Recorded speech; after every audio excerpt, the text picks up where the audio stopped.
If you're a Windows user, go ahead and jump to this time stamp at the video to jump to your specific instructions. And then once you've gone through your command line crash course, go ahead and move on to the next lecture. Again, this is just because the commands are slightly different for Linux and macOS users versus Windows users. Okay, go ahead and jump to the correct timestamp and we'll meet back there. All right, so let's go over the Windows command line operations. At your computer, to find the command prompt, all you need to do is search for the term CMD, and you should be able to find command prompt as the best match. If command prompt doesn't show up when you search CMD, instead just search for the whole phrase, command prompt, and then you should see command prompt desktop app. Once you've opened up your command prompt, you should see something that looks like this. Let's start off by finding out where are we currently located. Basically, what's our current directory? I can use the command line to interact with my computer, but to actually perform those interactions, I need to know where I'm at on my computer. You can think of this as basically programmatically moving around through files and folders on your computer. You can type out CD, hit enter, and this will report back your current directory. Now you'll notice the command prompt actually basically gives you the file path of where you already are, but sometimes if the file path is really long or you're dealing with more complex things like virtual environments or installations, it's always a good idea to check your current directory by typing CD. Sometimes things like the Anaconda prompt will have other directories in parentheses. You can always confirm your current directory by typing out CD, hit enter, and that reports back where you are. So I can see right now I'm under this particular user's folder. If I wanted to figure out what all the files and folders located in my current directory were or are, I can type dir, hit enter, and that reports back the contents of my directory. I can see here that there's the desktop, documents, downloads, as well as some hidden files denoted by starting with a dot. But basically, this is everything that's in this folder, C users Marcial. I can scroll down, see CSV files, pictures. Now let's imagine I wanted to actually move into one of these subfolders. What I can do is type CD and then the name of that folder. For example, if I wanted to change directories to my desktop location, I can type CD, change directory, space, and then desktop, hit enter, and now I'm at my desktop. And I can type CD to confirm that I'm at my desktop. If I want to go back up a directory, all I need to do is type CD, space, dot, dot, or period, period, hit enter, and now I've moved back up a directory. Now you don't actually need to type in the entire file path if you're moving around. What you can do is say CD, begin typing, such as the letter D, then hit tab, and you should be able to see it autocomplete for you. So as I hit tab, I get the various options of everything that starts with a capital D. So I can go to Documents, hit enter, and then if I wanted to see all my documents, I can type dir, and we can see all our documents here. Again, if I want to go back, CD space dot dot, and if I ever want to clear my entire command line screen, I can type CLS, and I've cleared the entire screen.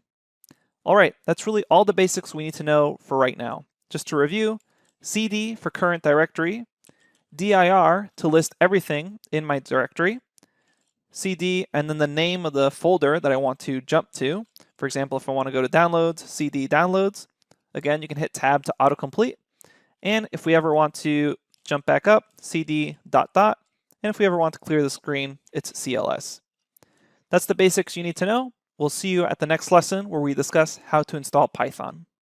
All right, so let's go over the macOS and Linux command line operations. And your command line in macOS and Linux is known as a terminal. So these commands work on both of these operating systems the exact same way. Let's get started. To begin working with the command line on a Linux or macOS, you first need to open up your terminal. Search your computer for terminal, either on macOS or Linux, it's called the same thing, and then open up your terminal. You should eventually get something that looks like this. The colors or font may be slightly different, but the basic idea is the same. The terminal gives you a command line interface, and the command line interface allows you to move around different files or folders on your computer. And with some more advanced functionality, you can also make new directories or remove directories. We don't really need to know that right now. All we really need to know is how to understand what our current working directory is, change directories, and just move around. This basically allows us to move around the computer at the command line. The first thing we want to know is where we're currently located. To know that, type pwd, hit enter, and this will print your working directory. This is where you're currently located at the command line. If you want to understand what files and folders are located at your current location, type ls and then hit enter, and you should see a list of different files and folders at your current directory. If you ever want to move to one of those files or folders, what you can do is type cd and then whichever file or folder you want to go to. However, it should be in the list that was just printed. For example, let's move to our desktop.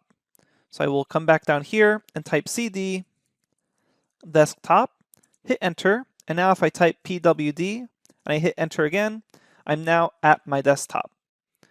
If you ever want to clear your screen, just type clear, hit enter, and now you've been able to clear your command line.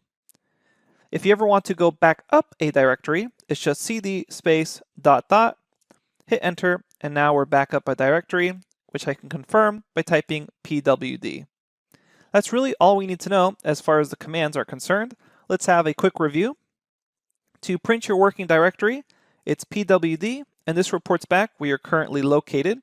If you want to know the files and folders at your current location, type ls, and this will list all the files and folders. If you want to clear your command screen, type clear, hit enter, and this will clear your command line. If you want to change directory to a subfolder, type cd, and then you can even begin typing the name, such as desktop, and if I just hit desk and then hit tab, it should autocomplete. If you do not get an autocomplete by hitting tab, that's probably a good indicator that it's not a direct subfolder of your current directory. But then you can type cd, the name of the subfolder or subdirectory, and then we can see now we're located here by typing pwd. If you ever want to go back up, type cd space ... Okay, that's the basics of moving around through the command line. We're going to be using that later on when we run Python scripts at the command line. We'll see you at the next lesson where we discuss how to actually install Python onto your computer.